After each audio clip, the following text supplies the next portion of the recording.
Welcome back to the Common Sense Crusade with me, Calvin Robinson, on your TV, online and on your wireless. Yesterday, I attended a protest outside the Honour pub in Lewisham after it announced it was organising several drag storytelling events, which would expose children to drag performers. However, our protest was met with a counter-protest organised by LGBTQ+ lobbyists who support the pub's decision. One sign was held up that said, "Queer joy is for all ages." So how appropriate is it that children are exposed to drag performers? To offer their opinions in this particular matter are political commentator Connor Tomlinson and broadcaster and lawyer Andrew Eborn.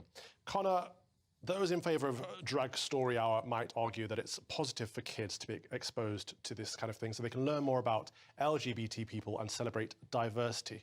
What's wrong with that? Well, what I think is wrong with it comes from the mouth of the person who set up Drag Queen Story Hour US themselves, a drag queen by the name of Little Miss Hot Mess, if you can believe it. They wrote the book called The Hips on the Drag Queen Go Swish, Swish, Swish, which is now mandatory reading for some school boards in New York from ages 3 and up. They wrote in the education journal Taylor and Francis, under an article which everyone can read called Drag Pedagogy, that Drag Queen Story Hour is only family friendly in the sense that family means a code to identify other queers on the street, which is a direct quote from them. And they said it is a way of disrupting the nuclear family and allowing children to be adopted into a drag family. The final line of that paper, in which the paper says it is a way to introduce queer ways of knowing and being into early childhood education, is we are going to leave a trail of glitter that will never come out of the carpet. So it is not just to be family friendly, it's not just to be a bit of fun. The people putting this on clearly see it as a political tool to change the minds of children when they are very young and impressionable. Towards what end? I don't trust it.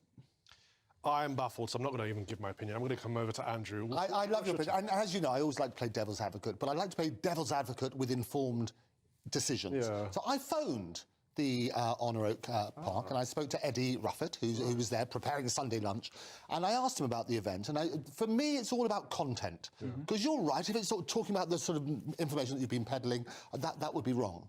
If it's that wrong, inappropriate content, that's not right. What he was saying is they talked about 4 normal stories, in the same way as you would have pantomime. And I went at Christmas time to see Mother Goose with Sir Ian McKellen in his element, loving himself more than ever.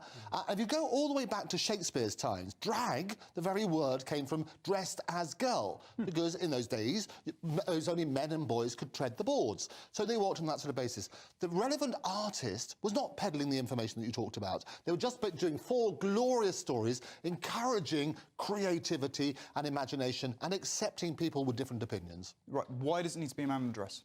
It doesn't need to be a man in dress, but it's basically, you turn it on that sort of basis, it's all about pantomime. So would you also, would you also then cancel pantomimes? I think it's weird. I wouldn't take my own kids to it. I didn't enjoy it growing up. Would you cancel it? Oh, no, you wouldn't.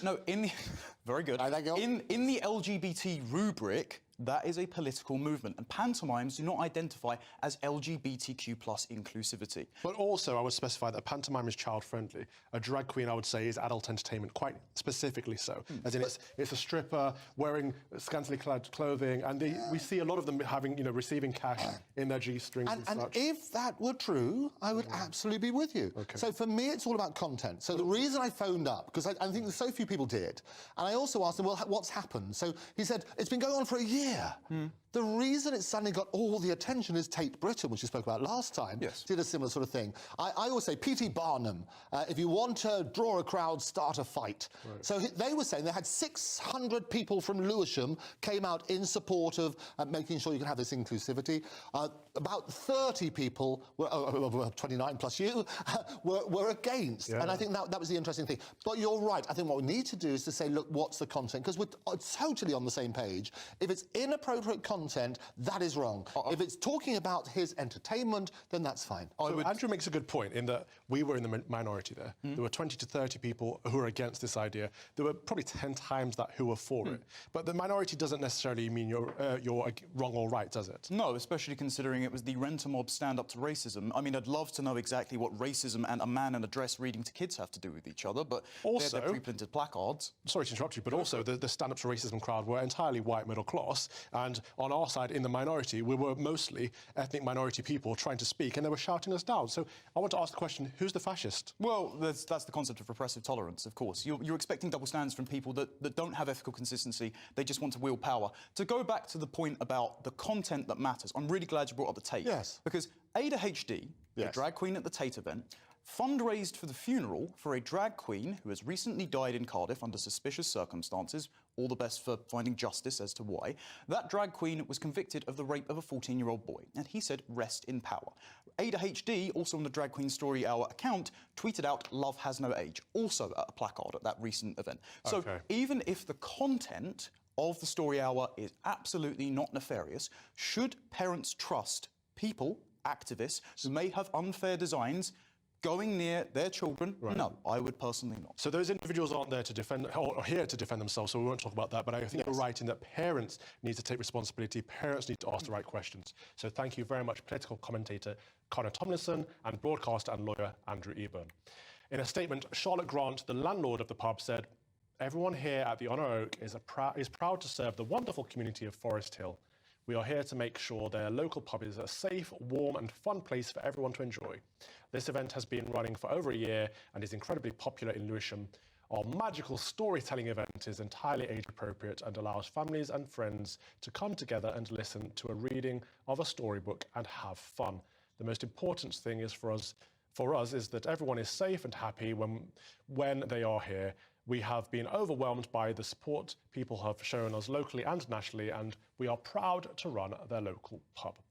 A school chaplain who was dismissed for telling pupils it was okay to disagree with LGBT ideology has lost his unfair dismissal case. Trent College in Nottingham dismissed the Reverend Dr Bernard Randall after it judged his sermon to be harmful to pupils and reported him to the Anti-Terrorism Prevent programme. However, despite outpourings of support from parents and former pupils and members of the public, Dr Randall lost his unfair dismissal case, a decision he has described as a blow for free speech and Christian freedoms. And the Reverend Dr Bernard Randall joins me now. If you can summarise for us, because I know you talked about this before, but what actually did you say that caused so much offence? What I said was that when it comes to ideologies, when it comes to ideas, you should make up your own mind.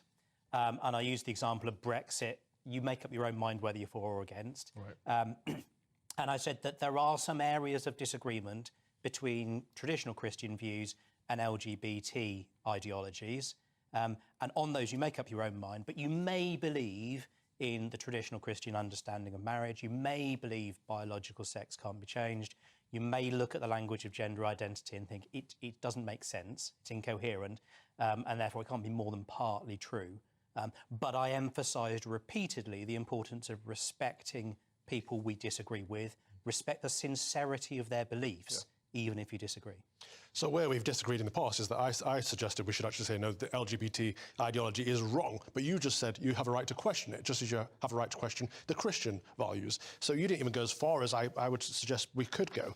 But that has been deemed as offensive, and on the opposite end of the spectrum, the people who your school brought in were chanting smash heteronormativity and getting staff to chant this, and this was found okay, this was found appropriate. Yeah, the judge in the case didn't seem to have any problem with the idea of smash heteronormativity. Right. I'm not sure she fully understood what it means, right. and I explained what it means, but I'm not sure that she was really very interested in listening to the evidence I gave. So at the start of the ruling, she says, we found all the evidence of the witnesses honest and credible. I feel as if she didn't actually listen to what I was saying at all. It's not there in the judgment, at least, and that's disappointing to say the least. I find it absolutely shocking, but the worst thing about this is that Judge Butler noted that the Church of England cites E&C, this is the company, as a recognised resource. So is it the Church's fault that they recognise these LGBT lobbies as resources for schools to be using? You could argue that. Actually, the Church of England doesn't say it's a recognised resource. In an old version of a document, it lists it as a resource to look at, and specifically says it is not recommended. Right. But Judge Butler didn't read that bit, apparently. It seems Judge Butler needs to do their homework. Where do you go from here? We're going to appeal the ruling. My lawyers say that there are all sorts of legal problems with the way the ruling has been put forward. I'm reminded of the case of Maya Forstater, whose case about gender-critical beliefs was thrown out by the judge the first time, and then the appeal tribunal said that judge had got the law completely wrong. So it does happen, and I think that's what's happened in this case. So we'll look forward to an appeal, hopefully by the end of this year, but you just never know with these things. Of course, the judge isn't here to defend themselves. Of course. But what has the toll been on you? It's been really hard. I mean, it's well over 3.5 years since I gave that sermon, and my life just exploded around me. And if it only affected me, I probably would have got my head down and got on with it. But actually, these are issues of freedom of speech, freedom of religion, which affect everyone in society. And I'm convinced it matters so much that I'm willing to go through the turmoil and the heartache of fighting a difficult case. Thank you for doing that. That was the Reverend Dr Bernard Randall. Please do look him up online and give him support if you can. Thank you for sharing your story with us. Broadcaster and lawyer Andrew Eborn joined us. Andrew, what do you make of this? It is interesting. What I love about your show, Calvin, is we always try and shine light and less heat. Yeah. And I think that's really, really important. And it was a great opportunity. I had a great opportunity to speak in the green room about this rather tragic case on both sides, because I think the judge, Victoria Butler, was pretty harsh in terms of her condemnation of the evidence that was given. But you then have to look at this in perspective. And you have to say, well, why was she so condemning on this sort of basis? If you work on that sort of principle, that's what you need to do. Look at what the judgment said and work out, give it an appropriate thing which will come out in the appeal. Well, thank you for that, Andrew. We reached out to Trent College in Nottingham, the Church of England Diocese of Derby and Bishop Libby Lane, but they have not yet responded to us with comment. Prior to the tribunal starting, the Diocese of Derby said in September, Mr Randall has never been an employee of the diocese and the licence he held was a result of his employment by Trent College.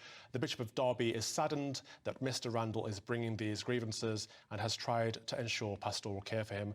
Following the hearing at East Midlands Employment Tribunal, Judge Victoria Butler said, the claimant takes an extreme view of E&C, which bears no resemblance to the reality of its purpose and implementation, which was aimed simply at creating an inclusive environment for all. We saw and heard no evidence that came anywhere close to supporting the claimant's view that E&C would indoctrinate pupils in any such way. Each week on the show, we like to end with our closing prayer. It's the collect for the first Sunday in Lent. O Lord, who for our sake didst fast 40 days and 40 nights, give us grace to use such abstinence that, our flesh being subdued to the Spirit, we may ever obey thy godly motions in righteousness and true holiness, to thy honour and glory, who livest and reignest with thee, the Father and the Holy Spirit, one God, world without end. Amen. You have been watching Calvin's Common Sense Crusade with me, Calvin Robinson. I'll be back with you next Sunday at 3 p.m. Nana Okoye is up next. God bless. Have a good week. Deus Volt.